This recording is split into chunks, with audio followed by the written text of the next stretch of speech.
Welcome to the Wickedly Smart Women podcast, featuring stellar conversations with emerging and established wickedly smart women. Thanks for joining us today as we celebrate the wickedly smart women who are committed, care deeply, and have the courage to take action and create change all around the world. Now here's your host, Emerald Greenforest.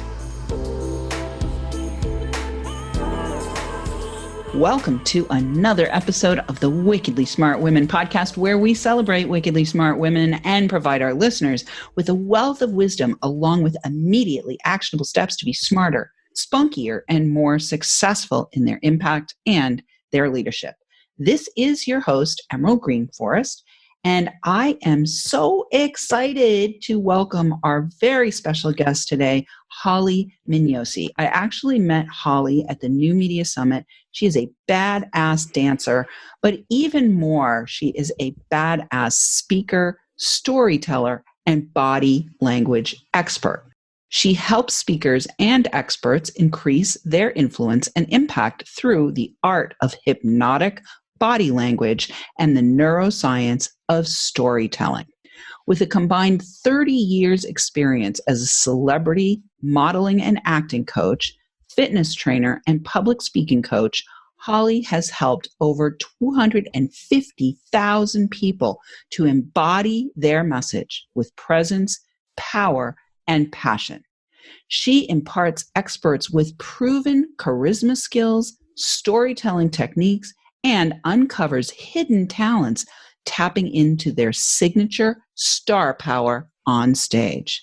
Her techniques help clients land prestigious speaking gigs, powerful partnerships, and global connections. She's the CEO and founder of the Dynamic Dream Life Group, and we are going to welcome Holley to the show. Thank you so much, Holley, for being with me today. I'm so excited to see you in person again. The last time we were together, we were dancing our butts off on the dance floor. Yes, we were. And so thank you so much for being here with me today. Thank you, Emerald. It is an honor and a privilege. And yes, it's so great to see you again on the dance floor and off the dance floor, having some fun. Thank you for having me. I am so glad you're here, because one of the things that really stood out for me when you got on the stage was, of course, you embody charisma. You truly show up and shine. But more importantly, there was some backstory that you brought. You literally only had a minute and a half to pitch to the icons of influence. I was one of the icons of influence at that event. You literally only had a minute to a minute and a half, and you told such an impactful story that I was like, not only is she got star power, but the story is also got star power. So I want to ask you, if you would please, to just give our listeners a little taste of what inspired me to ask you to be on the show. Oh, well, thank you so much, Emerald. And thank you for all those compliments. I really appreciate it. And it's come through lots of history to kind of all come together. So I would love and be honored to share with the listeners. So my story is one really of addiction to entrepreneurship. I couldn't stop using cocaine, because if I did, I would literally lose my job. Now, most people go, what? Wait a minute. It's supposed to be the other way around. But I was a modeling and acting coach, and I was modeling and acting myself. So I loved my job. By day, I was doing fashion shows. I was emceeing fashion shows. I was doing some local TV commercials. And by night, I was helping aspiring models and actors of all ages break into the business, master their craft, and really pursue their dreams. And I was only about 22 years old. I was making good money and I loved what I was doing, until one day my boss called all of us runway coaches into a room, and he announced that he was taking the company global, and he wanted to actually have the number one modeling and acting company in the world. And in order to do that, we all had to look like celebrity models and actors. And that's the moment where I knew I was in trouble, because celebrity models are 5'9", 5'10". I was 5'8". And celebrity models have a very specific body type, very long and lean and willowy. And let's just say my natural physicality is much more athletic and more curvy. And so what he did is he took each and every one of us and began to measure us with a measuring tape publicly in front of one another. So the first runway coach went up and her measurements were perfect, and I knew they would be. And he said, oh, perfect, step on down. And then the next runway coach got up on the runway and he measured hers perfectly and she was perfect. And he said, perfect, come on down. And then it was my turn. And when he measured me, my hips were not 1, not 2, not 3, but 4 inches too big. Now, to you and me, that may seem like nothing, but in the modeling world, it is everything. And he turned away from me, looked at everybody else, my peers, my coworkers, my friends, and he pointed to my hips. And he said, if any of you have this problem, you're fired. You better fix it or you're out. And so at that moment, I felt humiliated, publicly shamed. I was the bad apple of the bunch. And I decided, like most of us do in a moment of intense pain, I will never feel like this again. I am absolutely committed to figuring out how I can lose weight. And so I tried everything. Exercising, dieting. I read every, book on how to lose weight and tried every pill, powder, and shake on the market, but nothing worked because I was already a size 4. I was already small. And it wasn't until someone gave me a little bag of cocaine and she said, try this. And you know what, Emerald? It worked like a charm. Within just a few weeks, all of a sudden, I was strutting my new sleek physique. I was getting compliments from my coworkers, accolades from my boss. I got a promotion. I made more money, and it was like my career went to the next level, which is really quite sad because on the inside, I knew I was a fraud. I knew that if I quit, I would gain the weight back. And I also knew that I wasn't being my best me. I was going to bed with headaches, heart palpitations, sleepless nights. I was nervous. I didn't want anyone to find out. I was hiding all of these things and it was just beating me up inside. And I did this for 10 years. I would use and then go off of it and then use and then go off of it. And it wasn't until the day that it really got dangerous that I decided I needed to change my life. And that day was the day that I walked into my home after partying all weekend with my then husband. And we had a 3-year-old daughter. Now, I was able to quit using drugs while I was pregnant and when she was little. But then very quickly, there were some problems in the relationships and I went back to that old frenemy, cocaine. And unfortunately, we started using together. So we were out partying all night and we had a live-in nanny who stayed with our daughter. And when I walked in, she said, Mommy, play with me. And I was so tired, so exhausted, but half out of guilt and half out of love. I said, okay, I'll play with you. And we sat down and played tea party. And after a little while, I got thirsty. So I got up to go to the kitchen. And when I came back, she was gone. And my husband had gone off to bed. So I went into her room and she wasn't there. And then I went into the bathroom and she wasn't there. And my bedroom door was open just enough, like just a couple inches. And you know that intuitive mom feeling or that intuitive womanly feeling where you're like, something's wrong. I just know something's wrong. And I opened up the door to find her sitting on the floor in her little pink tutu, 3 years old, holding my drugs, our drugs, in her hands. And my heart sank into my stomach. And I thought, oh my God. And I ran to her and I got lucky. I checked her mouth. I checked the bags. There was nothing. She had not ingested anything. I had gotten there just in time. And then all of a sudden I had this like divine download is what I call it. And I heard this voice and I saw this vision of this future that I did not want. And all of a sudden it was like, what if I hadn't got there in time? What if she had ingested something? What if I had to call the police? What if they called CPS because we were both high? What if they took her away from us? What if she ended up in foster care? And then the worst question of all, I heard, what if she ends up like me? And I didn't like the answers to any of those questions.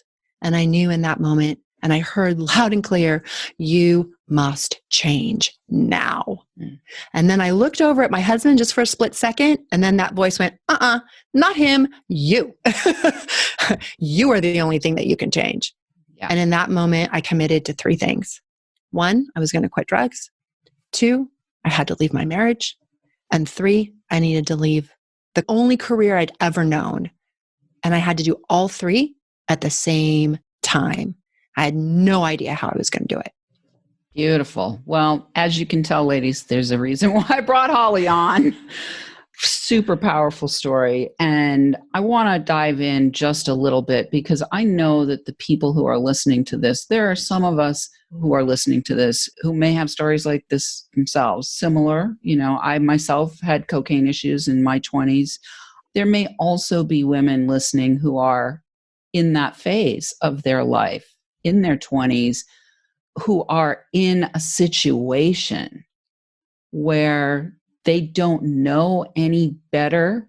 They don't know that they actually have choice, and they're in a personal power struggle with an employer that has expectations that are tied to their livelihood like you had. And so I really feel strongly that I want to talk about that piece because you help people with storytelling and body language and all of those things. It just feels to me like you have something to share around how can we empower younger women who are faced with a situation like that.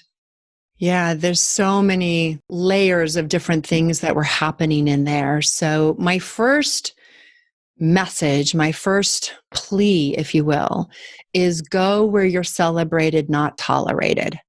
So in my situation, the enemy was actually not my boss, and the enemy wasn't the industry. Because I will say, in like a different point of view, right, is that the industry was perfect for women who have been shamed for being too thin. It's perfect for those women who have been shamed for being too tall. It's ideal for them. But my enemy was actually perfectionism. Two ways. Perfectionism, trying to be perfect, trying to be something that is unattainable. And two, lack of self-love. Really craving belonging so much that I was willing to sacrifice my own self-care, my own self-love in order to get acceptance, which was, by the way, very shallow, from my peers and someone who I admired, who was my boss. And at that young age, you're so impressionable. So if I could say two things, one is don't blame your circumstances. Your circumstances are there. The external world, the situation you're in, is there to teach you something. And I truly believe the biggest lesson that I got out of this is that my adversity was divinely designed to be my greatest victory. I had to go through the pit to figure that out. And truly, we all kind of do.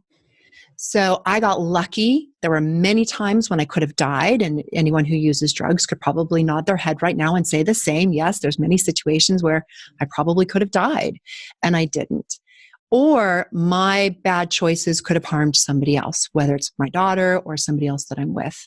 And that didn't happen. So obviously I'm here for a reason. And so if you're listening to this and you're feeling a connection to, my environment is making me be something or do something that just doesn't feel right, know that there's a lesson, a powerful lesson there for you, and listen to your own North Star, I would say, that guiding light.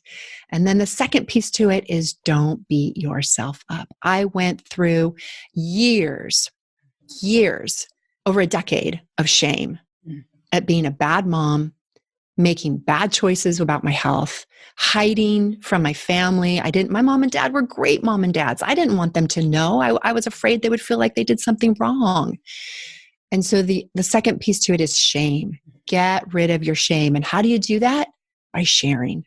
You share your story. You share it with others from the perspective of, this is what I've been through and this is what I learned, so that I can help you if you're in the same pit, so you can come out of it and reach the pinnacle, or so you can help someone you know. Because addiction if it hasn't touched one of us personally, it probably has touched someone in our family. And there's lots of different forms of addiction.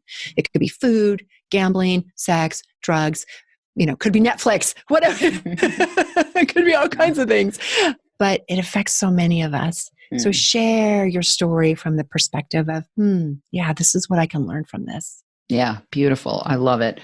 Holley, we're already at the break. It's amazing how quickly this goes. So when we come back, we're going to talk more about your business and how you have not only transcended this storyline, but you have actually blossomed into somebody who is creating such huge impact and helping so many other people to get to their core story and then deliver it with pizzazz. Let's put it that way, with pizzazz and star power. But right now we're going to take a break. Wickedly Smart Women, we need your help. If you're enjoying this show, want us to stay on the air, please consider making a donation at www.wickedlysmartwomen.com. We'd also like to ask you to share with your lovely lady friends who you think might benefit from our content. I want to say a big thank you today to our listeners who are downloading, rating, and reviewing. We're welcoming thousands of downloads from all over the world. And I have my list of 26 countries. So we're going to shout out today to our listeners in Slovenia. And we'll be right back with Holley Mignosi.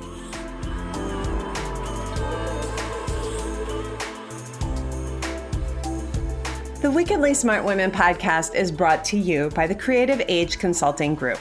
Women, are you ready for a big revenue breakthrough so you can stop working like a man and being paid like a woman? Are you ready to take the leap and go deep to claim your value and convert your wisdom to wealth? Is now the time to fulfill your mission and change the world?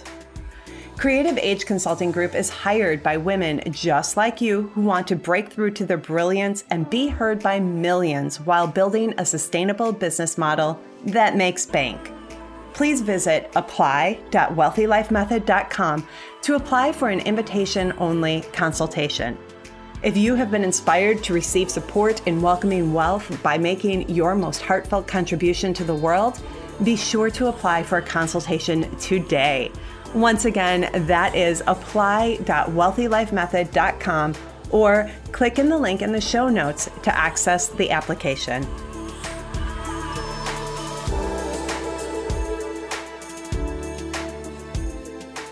And we are back with Holley Mignosi.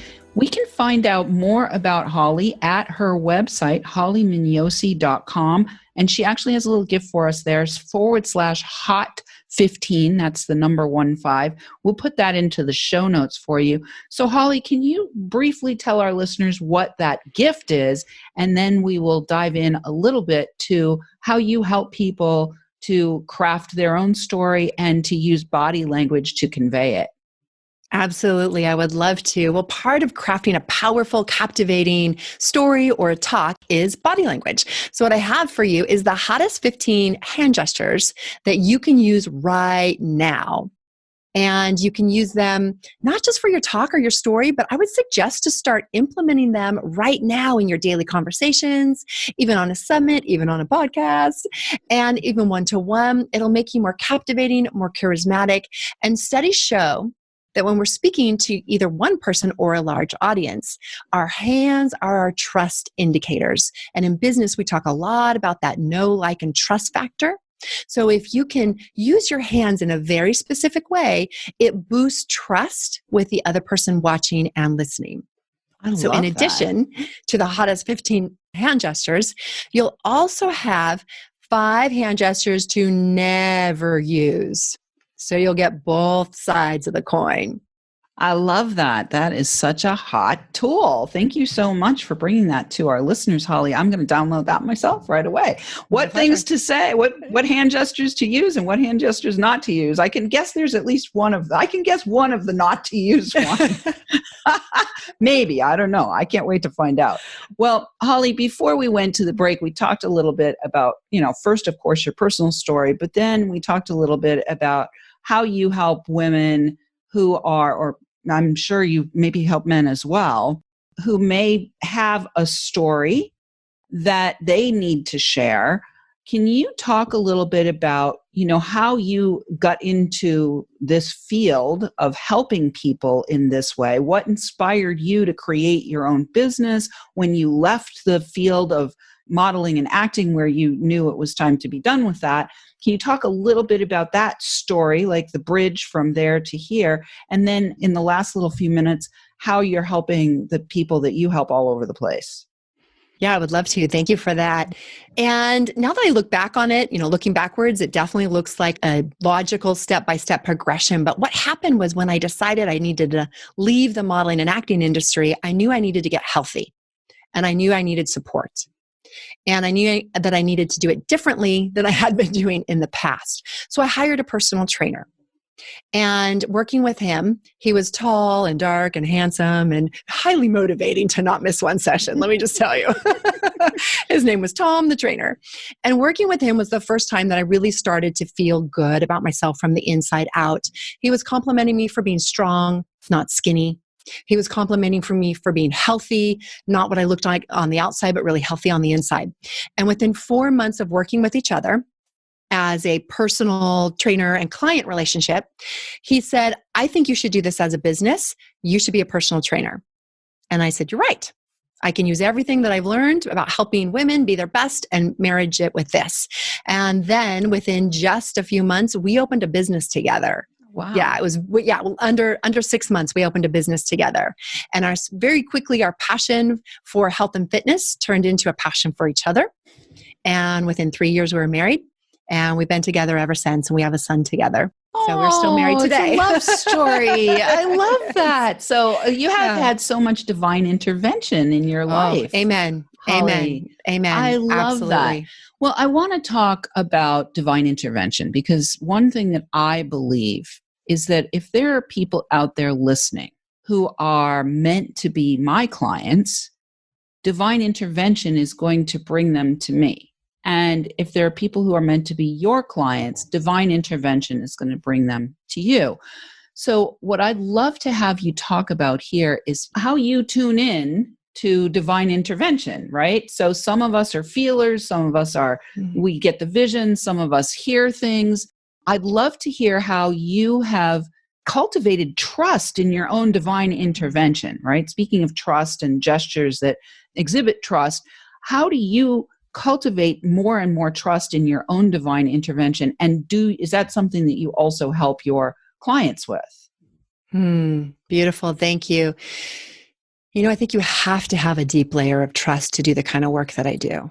On the surface level, it's very fun and easy. It may seem, to go up on stage and use body language in a certain way and to really have fun and really connect with the audience.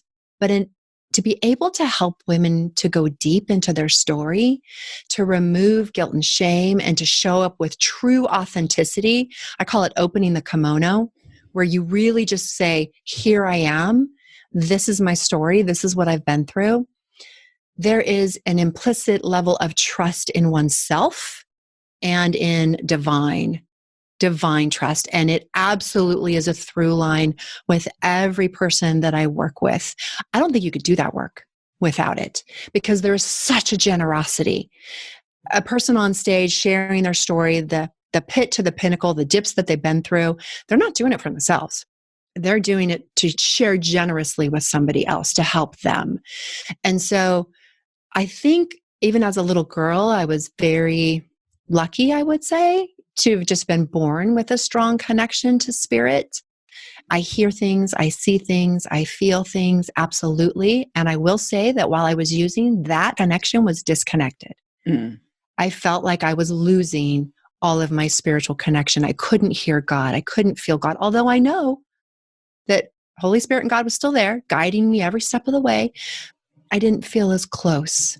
And so now my daily practice includes meditation.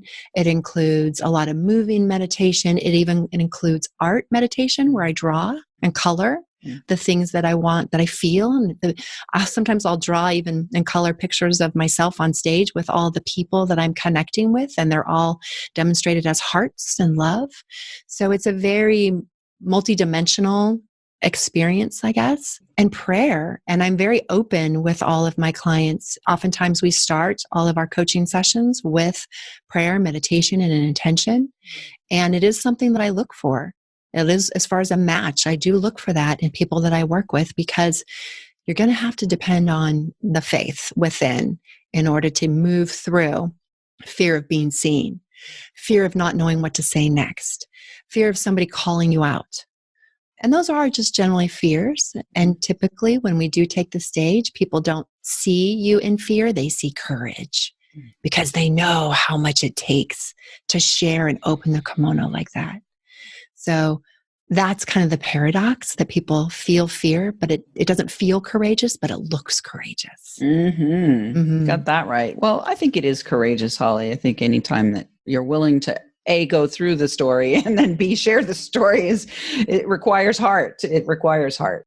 I know that you mentioned before we started the show this little quiz on body language. I don't know that we have enough time to do all the questions, but can you tell us a little bit about the game, this little game that we're going to play right now? Yeah. And these are questions designed to help people understand their own body language. Is that what you were telling me?